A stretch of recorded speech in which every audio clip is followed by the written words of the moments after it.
I want to talk about what my journey's been like of leaving the UK for Indonesia in the last 15 months. So, today is my last day in the UK, and to be honest, I feel quite insecure about my moving 10,000 meters away, miles away. It's just, I think it's the natural things that, you go through when you're taking a big step. You're like, oh man, like, I might make a mistake. I'm away from my family. I'm going to be the only nigga for like 100,000 miles, in Asia by myself. But it just feels like the right time to make this big old leap, if you get me. I don't know, who knows? I might be fucking in a corporate job in 9 months. So much has happened that I don't even know where to begin. So I'm now at a place where I have 3 full-time employees, 7 contractors, I have multiple clients, and I've also become a coach within Daniel Fazio's program, Client Ascension. So that is a metric shit ton of things that have happened, and there's no way I could have predicted it or thought that was ever going to happen. Especially how things unfolded and how things started when I moved to Indonesia. So I just want to share some of the lessons that I've had, some of the mistakes I've made, and the things that I've unfolded as a whole. So the first thing that I want to talk about is that your environment is so unbelievably important for how you view things, how you view yourself, and just the things that you're pursuing. So as you can tell from my very strong British accent, I am of course British, right? But being in Britain, talking about entrepreneurship, talking about building businesses, learning to manage employees, all that stuff, is frankly frowned upon. People don't like to talk about that shit. And that's no hate to the UK. I love the UK. I love home. But there's so much discourse around not wanting to be successful. And I think being in an environment where I was around entrepreneurs, around people that were like pushing themselves as hard as they could, was so pivotal to my success.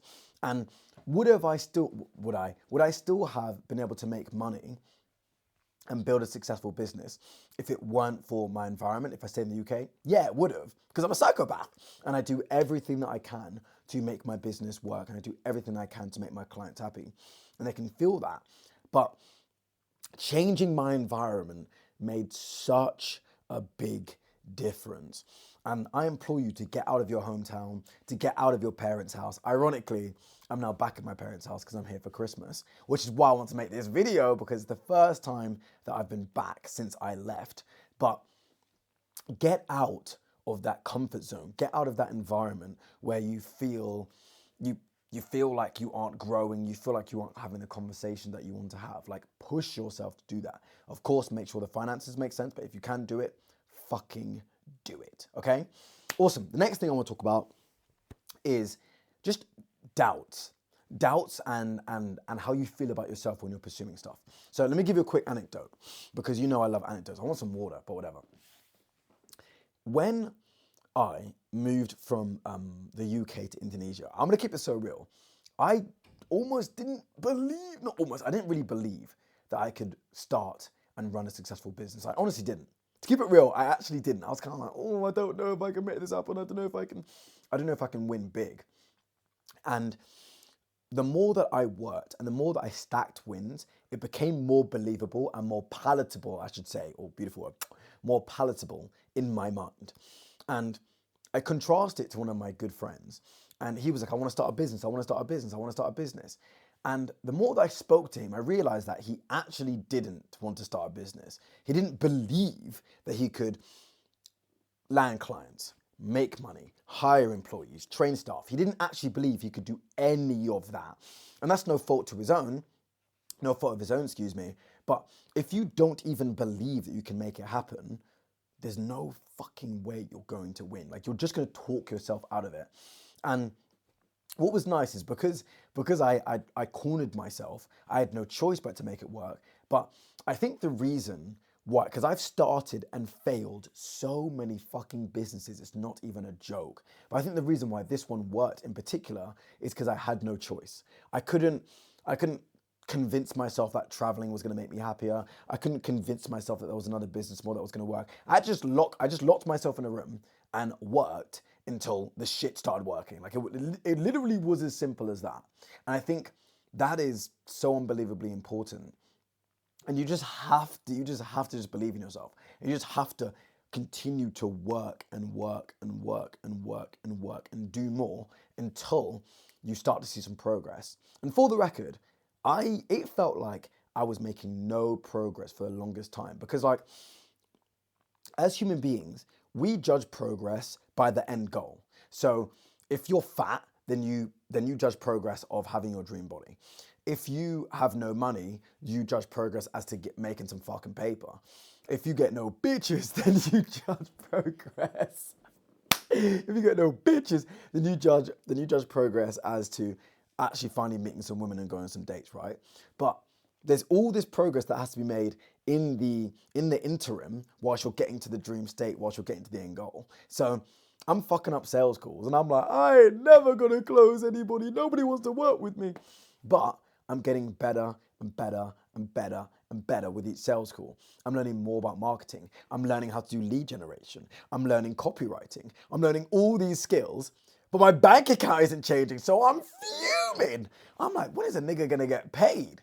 I'm like, when am I gonna make some money? And I honestly think that just learn to say to yourself, I am making progress. I am doing well. I'm going to hit the milestones if I continue to work will make such an unbelievably big difference. And I implore you to pat yourself on the back sometimes, because that was something that I didn't do whatsoever.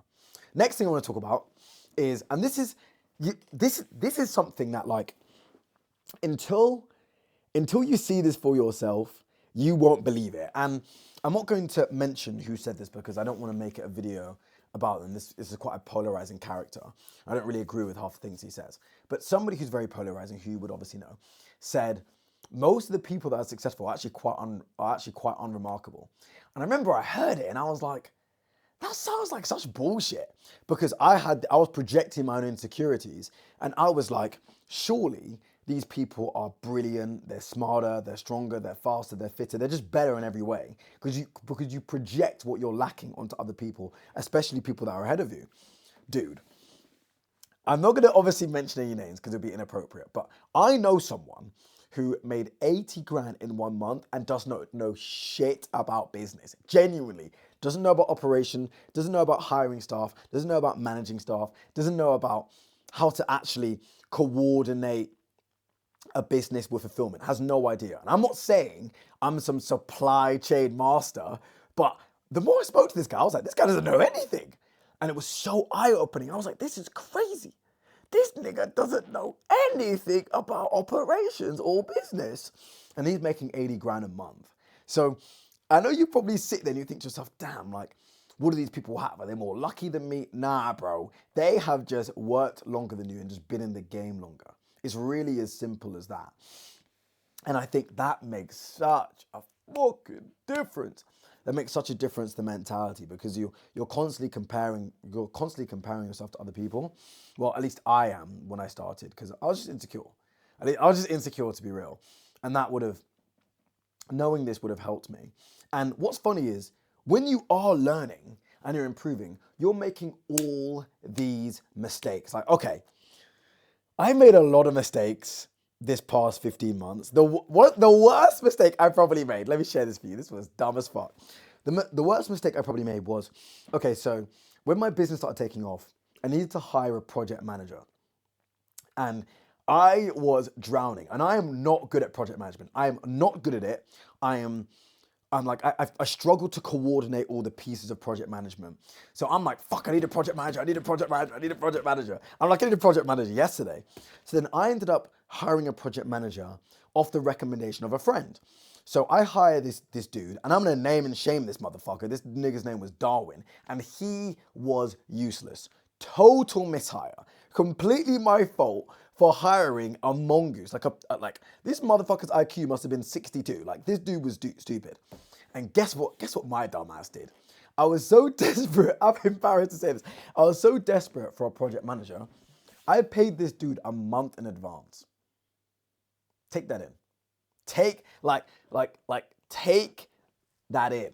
Take the level of stupidity in. I paid this dude a month in advance. No probation, just take the money, like, please, like, I need you. This dude quit after 5 days, dog. He quit after 5 days. He was absolutely crap. And it was all fine because he gave me the money back and it was fine. I paid him for like 5 days. But the point is we are all making so many dumb mistakes and we're all doing such stupid stuff. And you think, oh man, like these people must be so smart and so educated in business. And then you speak to them, you're like, wait, you're an idiot just like me. You're an idiot just like me. And once I realized that everybody is an idiot and they're just idiots that have been making mistakes longer than me, it helped me so much. It helped me so much mentally. And the very last thing I want to talk about is, excuse me, there's something, there's a little shit in my throat. Last thing I want to talk about is doing everything you can to win and just going full psycho mode. And when I say full psycho mode, I don't mean backing out a machete and hacking at people. What I mean is doing everything you can within your morals, ethics, and values to win. And this is something that I'm so unbelievably big on. I'm so unbelievably big on just putting absolutely fucking everything into getting the W. And I didn't realize that a lot of people aren't, I like, obviously only people aren't like this, but I thought that this was, everybody believed this. Everybody that's trying to win believed this. But it's actually just not a thing. And 99.99999% of people aren't going to fly to Lebanon to close a prospect. They're just not going to do it. But to me, that is obvious. To me, that is the requirement. I will do the requirement. I will follow what must be done in order to take a W. I want to win. I will do what I have to win. No questions asked. And what's funny is that if you simply just adopt the mentality of I will do what must be done to win, you will destroy everybody. You will defeat everybody. You will beat everyone and you'll be able to make such fucking moves because nobody wants to work. Nobody likes grinding.